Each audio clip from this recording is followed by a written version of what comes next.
The recent peace agreement between General Simon Gatwech Duol and South Sudanese government has drawn significant political attention.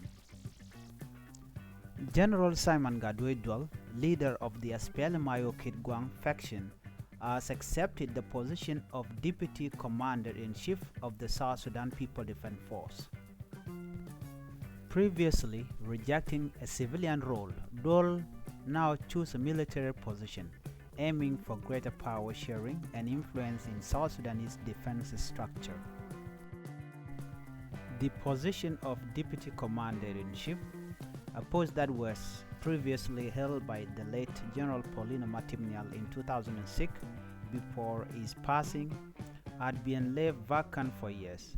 The decision to revive this role has raised questions, with many perceiving it as an accommodation post, one that does not hold substantial influence over key decision-making in the country.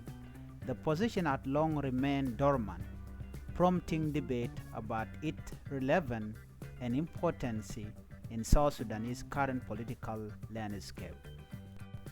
Uluny was also appointed to a high-ranking military position, but later split from General Simon Gatwech Duol due to leadership disagreement.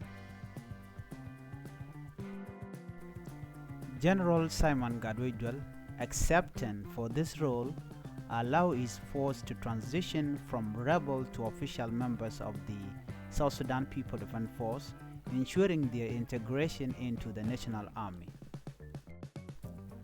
By choosing a military role over a political one, General Simon Gatwech Duol retained influence over his forces and future political negotiation.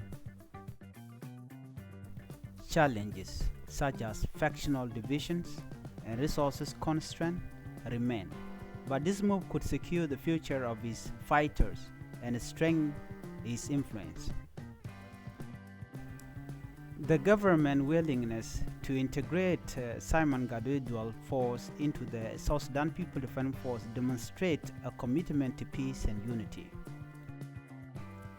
The success of this agreement depends on proper military integration, political stability, and ongoing peace effort.